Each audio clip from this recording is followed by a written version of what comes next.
नमस्कार, आप देख रहे हैं जोहार झारखंड। मैं हूं आपके साथ रुचिका राज। बुलेटिन की शुरुआत इस वक्त की बड़ी खबर के साथ करेंगे। मेदिनीनगर से इस वक्त की बड़ी खबर आ रही है, जहां यात्री बस और ट्रक में भीषण टक्कर हो गई। हादसे में एक व्यक्ति की मौत हो गई, 15 लोग घायल बताए जा रहे हैं। 7 लोगों की हालत नाजुक है। आपको बता दें कि घायलों को तुरंत ही तुम्बागरा अस्पताल में भर्ती कराया गया। घने कोहरे के कारण ये घटना घटी है। मेदिनीनगर से रांची ये बस जा रही थी। आपको ये भी जानकारी दें कि कसाईडीह बोकारियो के पास की ये घटना घटी है। घटना स्थल पर राहत बचाव कार्य जारी है।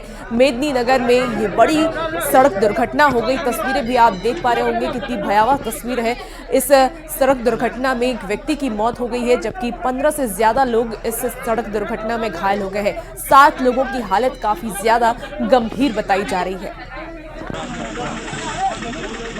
तो मेदिनीनगर से आपको बड़ी खबर, जहां एक भीषण सड़क हादसा हो गया। कोहरे की वजह से ये सड़क हादसा हुआ है, जिसमें एक व्यक्ति की मौत हो गई है। बताया जा रहा है कि यात्री बस और ट्रक में टक्कर हो गई। टक्कर में एक व्यक्ति की मौत हो गई है, 15 लोग घायल हैं, 7 लोगों को हालत नाजुक है। और तस्वीरें भी आप देख पा रहे होंगे, इतनी भयावह ये तस्वीर है। हालांकि स्थानीय लोग वहां पर पहुंचे हैं, लोगों को बचाने में वो जुटे हुए हैं। और इस पूरी खबर पर ज्यादा जानकारी के साथ नीलकमल हमारे साथ जुड़ चुके हैं। नीलकमल, ये कैसी ये दुर्घटना हुई, क्या जानकारी मिल पा रही है अभी फिलहाल? देखिए, ये बिल्कुल ये घने कोहरे की वजह से ये हादसा हुआ है। आपको बता दूं कि मेदिनीनगर से ये बस रांची की ओर जा रही थी और जैसे ही ये तुमागड़ा के आसपास NH-75 पर ये पहुंची, उसी तरह विपरीत दिशा से आ रही एक ट्रक से सीधी टक्कर हो गई। आपको बता दूं कि इस घटना में चालक की मौके पर मौत हो गई, जबकि जो यात्री बैठे थे, लेफ्ट साइड के यात्री सीट पे जो बैठे थे, उसमें कई यात्री गंभीर रूप से घायल हुए हैं, जिसमें 7 लोग की हालत नाजुक है।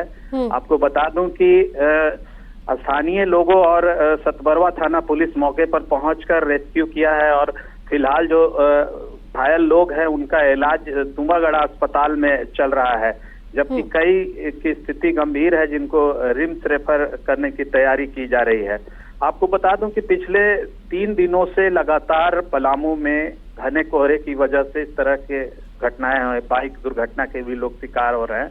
तो आज ये पूरी तरह से सुबह से ही घना कोहरा था और यही वजह है कि तेज रफ्तार दोनों गाड़ियां थी और सीधी टक्कर हुई है। ठीक है, नजर बना के रखिए नीलकमल। तमाम अपडेट लेंगे। बहुत शुक्रिया फिलहाल जानकारी के लिए। गोड्डा से आपको इस वक्त की बड़ी खबर बताते हैं, जहां आग में कई दुकान जलकर खाक हो गए हैं। कड़ी मशक्कत के बाद आग पर काबू पाया गया। लोगों ने बाल्टी भर के पानी से आग को बुझाया है। 2 घंटे के बाद दमकल की गाड़ी मौके पर पहुंची। ECL की व्यवस्था पर अब सवाल उठने शुरू हो गए हैं। महगामा के ऊर्जा नगर की यह घटना बताई जा रही है। तो तस्वीरें भी आप इस वक्त टीवी स्क्रीन पर देख पा रहे होंगे। ये तस्वीर आग की तस्वीर, जहां आग की लपटें धू धू कर जल रही हैं। फिलहाल जो वहां पर लोग मौजूद थे, उन्होंने बाल्टी भर के पानी की से आग को बुझाने की तमाम कोशिश की। इसके 2 घंटे के बाद दमकल की गाड़ी मौके पर पहुंचती है और ऐसे में ECL की व्यवस्था पर अब सवाल उठने भी शुरू हो गए हैं।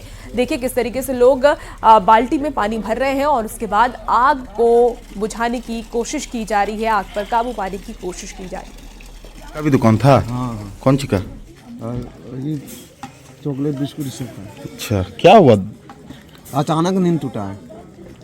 आग कैसे लगा था? अचानक कोई उठाया। दमकल आया था, हुआ काम? दमकल 2 घंटा बाद आया। बुझाया दमकल? नहीं, तब बाल्टी बाल्टी पानी से दिया हुआ है।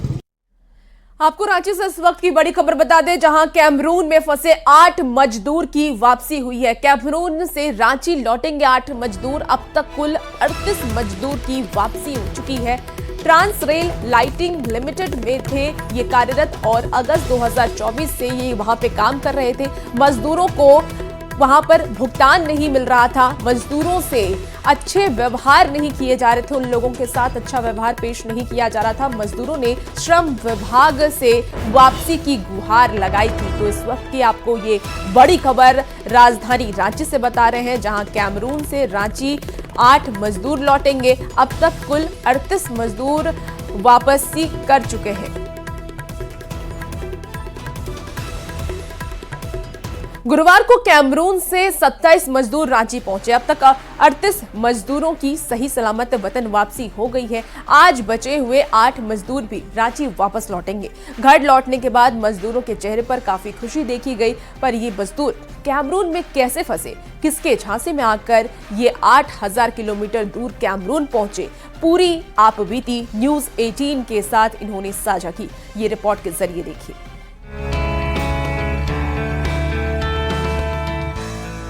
झारखंड से लगभग 8000 किलोमीटर दूर ये मजदूर कैमरून में फंसे हुए थे। कई दिनों बाद ये कैमरून से रांची लौटे हैं।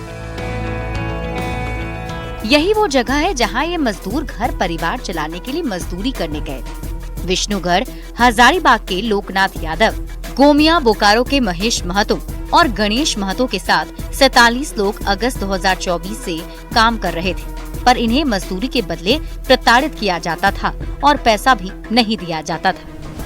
नेक्स्ट वीक देंगे, टुमारो देंगे, ऐसा बोल बोल करके टाइम बढ़ाते गया। 3 महीना तक ले गया। फिर हम लोग इसी तरह हड़ताल में बैठ गए पैसा के लिए, पेमेंट के लिए।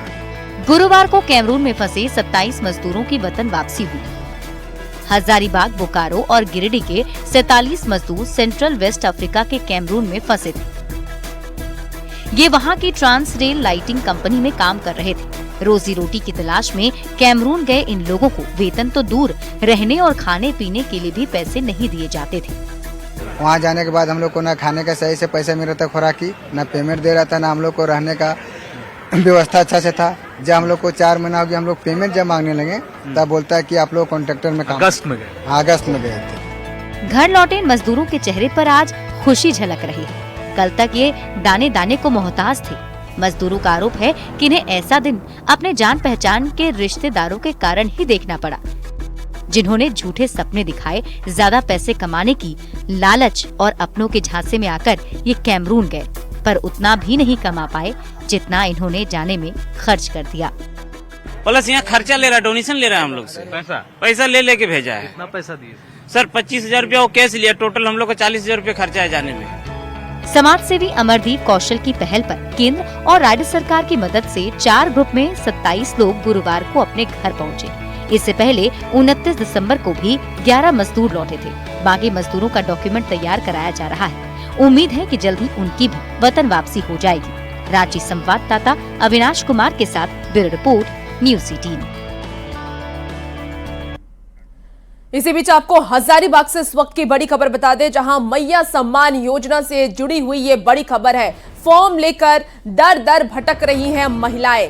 CSC झारखंड सरकार के बीच समझौता रद्द हो गया है। सूत्रों के हवाले से ये बड़ी खबर आ रही है। प्रज्ञा केंद्रों में नहीं भरा जा रहा है ऑनलाइन फॉर्म। कई महिलाओं को अब इस योजना का लाभ नहीं मिल पा रहा है। कई महिलाएं इस योजना से वंचित हो गई हैं। ऑनलाइन फॉर्म नहीं जमा होने से महिलाएं परेशान नजर आ रही है। तो इस वक्त की आपको बड़ी खबर हजारीबाग से बता रहे हैं, जहां मैया सम्मान योजना का जो वादा हेमंत सरकार ने चुनाव से पहले किया था, अब वो वादा पूरा करती हुई सरकार नजर नहीं आ रही है। महिलाएं अब मैया सम्मान योजना का पैसा लेने के लिए काफी ज्यादा परेशान है। ऑनलाइन फॉर्म नहीं जमा होने से महिलाएं परेशान नजर आ रही हैं। झारखंड में रोजगार पर राजनीतिक करार ठन गई है। बीजेपी अध्यक्ष बाबूलाल मरांडी ने परीक्षा कैलेंडर नहीं जारी करने को लेकर के मुख्यमंत्री हेमंत सोरेन पर जमकर निशाना साधा और झूठा वादा करने का आरोप लगाया। सत्ताधारी दल ने पलटवार करते हुए नौकरी के मुद्दे पर क्या कहा, इस रिपोर्ट में देखिए। 1 जनवरी 2025 के पूर्व परीक्षा कैलेंडर प्रकाशित किया जाएगा। लगातार दूसरी बार झारखंड के मुख्यमंत्री बनने के बाद हेमंत सोरेन ने 28 नवंबर 2024 को मंत्रिमंडल की बैठक की और मीडिया से कहा कि 1 जनवरी से पहले परीक्षा कैलेंडर और लंबित रिजल्ट प्रकाशित किए जाएंगे। 1 महीने बाद झारखंड बीजेपी अध्यक्ष बाबूलाल मरांडी ने सीएम नीतीश को वादे की याद दिलाई और सोशल मीडिया पर लिखा कि हेमंत सोरेन झूठ बोल रहे हैं। 1 जनवरी 2025 से पहले जेपीएससी और जेएसएससी परीक्षाओं के लिए नियुक्ति कैलेंडर जारी करने की घोषणा की गई थी, लेकिन अब तक परीक्षा परिणाम या कैलेंडर जारी करने की कोई पहल नहीं की गई। बाबूलाल मरांडी ने मुख्यमंत्री पर जोरदार हमला बोलते हुए कहा कि हेमंत सोरेन जी, झूठ बोलने की भी कोई सीमा होती है। मुख्यमंत्री पद के गरिमा का सम्मान करिए और झूठ बोलने की आदत को छोड़कर प्रतियोगी परीक्षाओं का पारदर्शी क्रियान्वयन शुरू कीजिए। मरांडी के इस तीखे हमले पर सर्दी में भी झारखंड की सियासत गर्मा गई। जेएमएम ने करारा पलटवार करते हुए बाबूलाल मरांडी को फूका हुआ कारतूस बता दिया। वो अपने आप को एक फूका हुआ कारतूस खुद समझ बैठे हैं। इस तरह की बातों पर ट्वीट करना ये साबित करता है कि आप थोड़ा जरूरत से ज्यादा बेचैन हैं। सत्ता में शामिल कांग्रेस पार्टी जेएमएम से भी एक कदम आगे निकल गई और उन्होंने बाबूलाल मरांडी को एक्सपायरी टैबलेट बता दिया। देखिए बाबूलाल जी, अब हमें लगता है कि एक्सपायरी टेबलेट है, और एक्सपायरी टेबलेट जब तक पैक में है तो भी काम नहीं करता, और पैक के बाहर आने के बाद भी काम नहीं करता। बाबूलाल पर कटाक्ष को लेकर बीजेपी ने भी पलटवार किया और जेएमएम कांग्रेस के संस्कार पर सवाल खड़े कर दिए। अपने से बड़ों को आदर करना चाहिए। बाबूलाल मरांडी जी वो आदर करने के बजाय ये लोग उनके निरादर का भाव रखते हैं।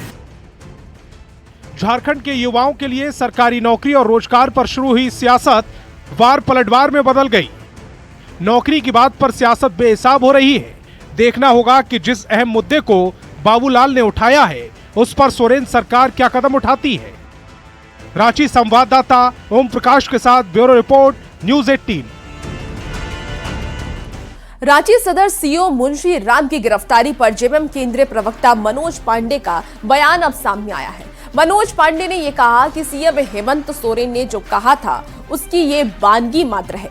राज्य में सभी भ्रष्टाचारी अधिकारी पर कार्रवाई की जाएगी। ये बातें कही थी। अंचल कार्यालय में भ्रष्टाचार के बहुत सारे खबरें आ रही थी और निर्देश दिए गए एसीबी को कि भ्रष्टाचार किसी कीमत पर बर्दाश्त नहीं करना है और इसके लिए जो कार्रवाई हो वो सुनिश्चित करें।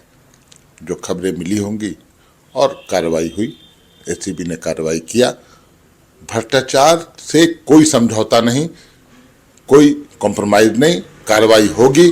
और जो माननीय मुख्यमंत्री की प्रतिबद्धता थी, जिसे उन्हें दोहराई थी कि अंचल कार्यालय को भ्रष्टाचार मुक्त करेंगे, उसी की एक कड़ी के रूप में देखा जाना चाहिए।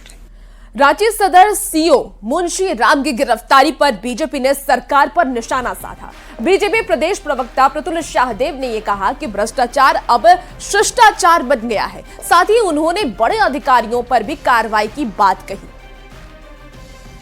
भ्रष्टाचार शिष्टाचार बना हुआ है इसी सरकार में। क्यों? इसके पूर्ववर्ती जो हेमंत सोरेन जी 2019 से 24 के बीच में भी थे, 70,000 करोड़ का घपला घोटाला हुआ था। और जब थाने बिकेंगे राज्य में, जब अंचल कार्यालय बिकेंगे, आपने देखा था ना कि नामकुम के एक सीओ ने ताला तोड़कर चार्ज लिया था। कितनी हड़बड़ी थी, लगता था पूरा पैसा डाउन कर दिया था। तो जब तक अंचल कार्यालय बिकते रहेंगे ना, तो आम लोगों इसी तरीके से शिकार होते रहेंगे घुसखोरी का। और हम तो कहेंगे कि बड़ी मछलियों को भी पकड़िए माननीय मुख्यमंत्री जी। ये तो सीओ स्तर के अधिकारी मुझे लगता है हाल के वर्षों में पहले हैं जो गिरफ्तार हुए हैं। बड़े बड़े लोगों को भी पकड़िए। बहुत से बड़े पद पर बैठे अधिकारी हैं जो लगातार भ्रष्टाचार को बढ़ावा दे रहे हैं। राज्य सरकार शहर को गांव से जोड़ने का योजना बना रही है और इसी के तहत पूर्वी सिंहभूम जिले में पथ निर्माण विभाग 100 करोड़ की योजनाओं से गांव और शहर में सड़कों का जाल बिछा रहा है। जमशेदपुर से हाथा, हल्दी पोखर, कवाली, घाटशिला, बहरागोड़ा, पोटका, पटमंदा और बोराम समेत दूसरे ग्रामीण क्षेत्रों में से जमशेदपुर को जोड़ने की योजना पूरी हो रही है। मिशन है वो जमशेदपुर पूरा पूर्वी सिंहभूम। तो अभी काफ़ी हम लोग ने टेंडर कर दिया है, जो अभी सब डिसीजन होके आ जाएगा और हम लोग एक्सपेक्ट कर रहे हैं कि मार्च तक जो है तो लगभग 7-8 सड़कें जो हैं वो रेडी हो जाएंगी। हम लोग IRPP करा रहे हैं तो वो सब सड़कें तैयार हो जाएंगी। उसमें जो प्रमुख है उसमें एक जमशेदपुर हाथा रोड हुआ, हमारा हल्दी पोखर कवाली हुआ, बेगनाडी पटका हुआ। घाटशिला में फिर हम लोग देखें तो घाटशिला नरसिंहपुर हुआ। घाटशिला का जो टाउन रोड है वो हो गया। और अब खबर गिरिडीह से। गिरिडीह के नक्सल प्रभावित पीरटार प्रखंड के सुदूरवर्ती गांव डेहिया में अभी तक सड़क नहीं बनी है, जिससे ग्रामीणों को काफी दिक्कतों का सामना करना पड़ा है। सड़क नहीं होने की वजह से इमरजेंसी की हालत में मरीजों को खटिया के सहारे कंधे पर टांग कर 5 किलोमीटर तक ले जाना पड़ता है और सड़क नहीं होने से लगभग 3 गांव के 2000 लोग प्रभावित हो रहे हैं। मौके से ज्यादा जानकारी दे रहे हैं न्यूज 18 संवाददाता एजाज अहमद। गिरिडीह जिले के अंतर्गत आने वाले पीरटांड प्रखंड के एक आदिवासी गांव में जहां पे सड़क नहीं रहने की वजह से जब लोग बीमार पड़ते हैं तो खटिया के सहारे लोगों को अस्पताल पहुंचाया जाता है। पहले सड़क की स्थिति देखिए, ये सड़क की स्थिति है और इसी के बगल में यहाँ पे डहुआ और कुरवा टांड जो गांव बताया जाता है आदिवासी बहुल गांव है और लगभग 2000 से अधिक की आबादी है। ये तस्वीरें जो देख रहे हैं ये एक्चुअली में नदी नहीं है, ये मुख्य मार्ग है यहाँ के ग्रामीणों के लिए और ग्रामीण इसी मार्ग से होकर गुजरते हैं। यही सड़क है। हाँ यही है सड़क, इसके अलावा कोई सड़क नहीं है। नहीं, इसके वाला तो दूसरा नहीं है, यही वाला है। पानी हमेशा बहते रहता है। हाँ पानी तो हमेशा रहता है। अभी तक एक बार भी सड़क नहीं बना है यहाँ पर? नहीं। तो हम जब छोटा था इस टाइम से हम देख रहे हैं सही है ये सड़क। तो लोग बीमार पड़ते कैसे ले जाना होता है? बीमार पड़ते वही खटिया से लेके जाते हैं, घर से हम लोग 2 किलोमीटर टांग के लेके जाते हैं, तब फिर गाड़ी बुलाते हैं, गाड़ी से ले जाते हैं। फिर तो अभी तक कोई जनप्रतिनिधि कोई नेता यहाँ पे नहीं आया आप लोग को हालचाल पूछने के लिए? कोई भी नहीं आया है अभी तक, तो हमको तो पता नहीं है इसलिए हम बोल रहे हैं अभी तक कोई भी नहीं आया है, हम कोई भी नहीं देखे हैं। कितने लोग हैं, कितने गांव हैं? कम से कम गांव तो 5-6 ठो हो जाएगा। 5-6 गांव। कितना आबादी होगा लगभग के हजार? उतना तो नहीं बता सकेंगे, कम से कम हो जाएगा 1000-1500 तो। दुर्भाग्य की बात है कि अभी तक ना कोई स्थानीय जनप्रतिनिधि और ना ही स्थानीय शासन प्रशासन ने इस मामले को संज्ञान में लिया है और परिणाम ये हो रहा है कि इन लोगों को खटिया के सहारे मरीजों को अस्पताल पहुंचाना पड़ता है और इस दौरान कई बार समय पर इलाज नहीं होने की वजह से मौतें भी हुई है। गिरिडीह से न्यूज 18 के लिए मैं एजाज अहमद। देवघर के कुंडा थाना क्षेत्र के तितरिया गांव पे पिकनिक मनाने के दौरान 2 पक्षों में जमकर मारपीट हो गई।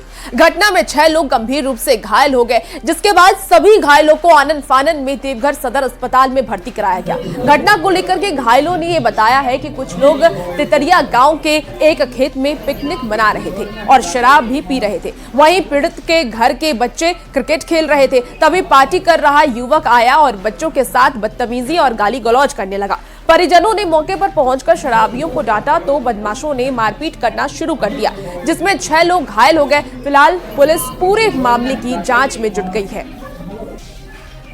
ज्यादा लोग ना हम लोग का माल सब्बल और कुल्हाड़ी से सब पिकनिक मनाने के लिए आया था वहाँ, ठीक है ना, यह खाया था। एटीएम भी चोर है, ये नहीं थे वहाँ, तो लोग आकर के डायरेक्ट मारने शुरू कर दिया। हमको रड से मारा है और कुल्हाड़ी से मार दिया। कितना लोग आप लोग घायल हुए? हम लोग 5-6 आदमी। एक महिला भी है? हाँ एक महिला भी है। बकरी का संदिग्ध हालत में शव मिलने से बकरी के मालिक ने थाने का रुख कर लिया। जी हां, ये मामला अजीबोगरीब मामला है, दुमका से सामने आया है। दुमका के दुधनी मोहल्ले से ये पूरा मामला सामने आया है, जहां बकरी की मौत होने पर उसके मालिक और वकील मोहम्मद अंसारी सीधे नगर थाना पहुंच गए और अपने पड़ोसी पर बकरी की हत्या का आरोप लगाया। बकरी के मालिक ने थाने में शिकायत दर्ज करवाने के बाद शव का पोस्टमार्टम भी करवाया, जिसके बाद नगर थाने की पुलिस ने बकरी के शव को पशुपालन विभाग भेज दिया। मामले में वकील की पत्नी रीना खातून ने पड़ोसी पर कर्ज का पैसा वापस मांगने पर बकरी की हत्या का आरोप लगाया। पैसा के लेन देन मोहम्मद हमीद का बीबी को दिए थे 30,000, उसको मांगने के लिए गए तो वो बोली कि कुछ 4 आदमी सामने में काहे मांगी, मेरा इज्जत हो गया। दूसरे दिन रात में आया, मेरा कैमरा तोड़ दिया, आगे तरफ का पीछे तरफ का कैमरा तोड़ दिया। हम सुबह में उठे तो देखे कौन सी कैमरा नहीं है, गैब है, तो हम बोलने लगे कौन तोड़ दिया, कौन तोड़ दिया। तो मोहम्मद हमीद बोला कि हाँ हम तोड़े हैं, क्या करना है जा कर के करो, ये वो उसने बोला। और उसके बाद दूसरे दिन मेरा बकरी को मार दिया। खबर सरायकेला से है, जहां के आदित्यपुर थाना क्षेत्र में चोरों ने 5 फ्लैटों में चोरी की घटना को अंजाम दिया। स्थानीय लोगों ने पुलिस को घटना की सूचना दी। चोरी की पूरी घटना सीसीटीवी में कैद हो गई है। तस्वीरें भी आप सीसीटीवी की इस वक्त अपनी टीवी स्क्रीन पर देख पा रहे होंगे। पुलिस फिलहाल सीसीटीवी के आधार पर चोरों की पहचान करने में जुटी हुई है। नहीं इधर और सरायकेला से आपको ये तस्वीर दिखा रहे हैं जहां चोरों का मनोबल इतना ज्यादा दिख रहा है कि पुलिस का खौफ भी अब चोरों के अंदर नहीं है। पुलिस फिलहाल जांच कर रही है, लेकिन आप तस्वीरें देखिए किस तरीके से चोर घुसते हैं। स्थानीय लोगों ने इस घटना की जानकारी पुलिस को दी, तो फिलहाल पुलिस पहुंची और घटना की छानबीन में जुटी है। केंद्रीय मंत्री संजय सेठ ने मध्य प्रदेश के उज्जैन के महाकाल मंदिर में पूजा अर्चना की। उन्होंने इस दौरान देश के विकसित होने की कामना की और साथ ही पीएम को भी भविष्य बदलने की शक्ति देने की बात कही।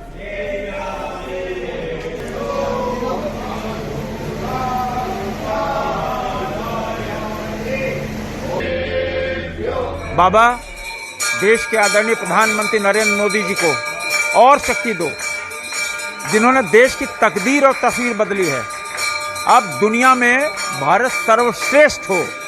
2047 विकसित भारत का संकल्प है, बाबा पूरा करें और महादेव प्रधानमंत्री नरेंद्र मोदी जी को शक्ति दें, यह आशीर्वाद मांगने आए हैं। हर हर महादेव। फिलहाल इस बुलेटिन में इतना ही। खबरों का सिलसिला न्यूज़ 18 बिहार झारखंड पर जारी है।